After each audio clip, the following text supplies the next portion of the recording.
La commune d'Ottmarsheim est située dans une zone industrielle à proximité de l'usine de produits chimiques Pécrin. Certains habitants, las des nuisances provoquées par l'usine, sont en train de constituer un comité de défense.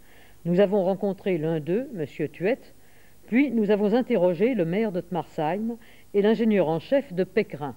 Voici les réponses que nous avons obtenues et voici notre dossier ouvert. On a l'intention de créer une association de défense parce que ça fait maintenant à peu près 3 ans qu'on fait des pétitions qui ne servent en somme à rien du tout. Oui.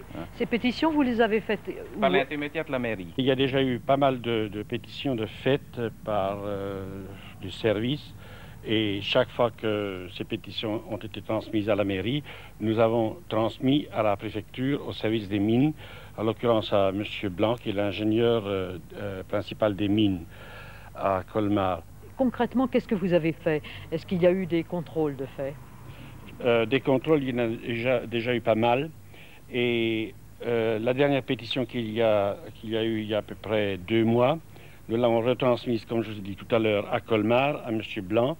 Et celui-ci nous a répondu qu'au mois d'octobre, il nous donnerait le résultat effectif pour nous assurer. Et de toute façon, je sais déjà indirectement par lui-même, par M. Blanc, qui m'avait dit qu'au point de vue pollution pour les appareils qui étaient implantés à la mairie d'Ottmarsheim, comme à l'EDF, qu'il n'y avait rien de spécial. Oui, alors on a donc implanté des appareils de contrôle dans la commune elle-même. Elle-même, en 5 points différents. En 5 points différents. Ils sont restés longtemps, ces appareils, pour pouvoir être... à peu près, ça met du temps à peu près 5-6 mois. Quelles sont exactement ces nuisances? Il y a surtout le bruit ici qui nous gêne au village. Hein, et puis, c'est continuel. C'est continuel, mais c'est la nuit. Alors là, c'est terrible la nuit parce qu'on ne peut pas dormir. On ne peut pas dormir. Et en plus du bruit? En plus du bruit, il y a les retombées chimiques, alors bien sûr, mais enfin, il faut reconnaître qu'ici au village, c'est plutôt rare parce que le vent de l'Est, il n'est pas prédominant. Mais ailleurs, par exemple à la cité EDF, alors là, c'est terrible. Il est évident qu'il y a de temps en temps, pas souvent, mais de temps en temps, des retombées de cette cheminée, la dernière à votre gauche. Et ça, c'est des poussières d'ammonitrate. Alors ces poussières d'ammonitrate, nitrate d'ammoniac, c'est un excellent engrais.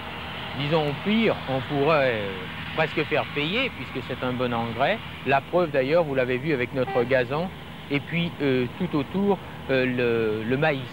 Il y a 2 études en cours. Les résultats de l'une nous sont arrivés, les résultats de l'autre vont nous arriver très prochainement, et nous ferons quelque chose, et nous ferons quelque chose dans les 2 sens. Premièrement, parce que nous ne voulons pas gêner les habitants d'Ottmarsheim, bien que, et là je le spécifie, ça n'a aucun danger, hein, si ce n'est que leur gazon pousse plus vite, hein, mais ça n'a pas d'autre danger. Mais nous voulons récupérer aussi, en plus, l'ammonitrate, au lieu de l'envoyer gratuitement par la cheminée. Au point de vue bruit, il est évident, un compresseur quand il tourne, il fait du bruit. Je pense que quand on est dans une zone suffisamment éloignée du centre de l'usine, ces compresseurs ne gênent pas.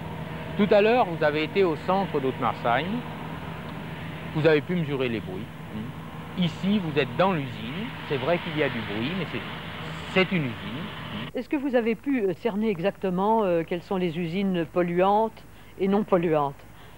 Polluantes, qu'est-ce que vous voulez que je vous dise? Le bruit, là, on est sûr que ça vient de PEC. Oui. Maintenant, les retombées chimiques, est-ce que c'est seulement PEC? Ça, ce n'est pas dit. Hein, ça peut venir d'autres usines. Il y a Rhône-Poulenc à Lampé, il y a PEC Engineering à Hombourg. Alors, on a l'intention de contacter aussi ces communes.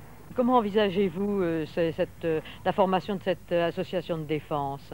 Est-ce que vous avez l'impression que c'est dirigé contre vous? Je ne pense pas, non, mais c'est certainement les gens, ces personnes-là veulent la sécurité du village et moi je le vois d'un bon œil, cette affaire-là. Mais je pense qu'il n'y a aucun risque jusqu'à présent.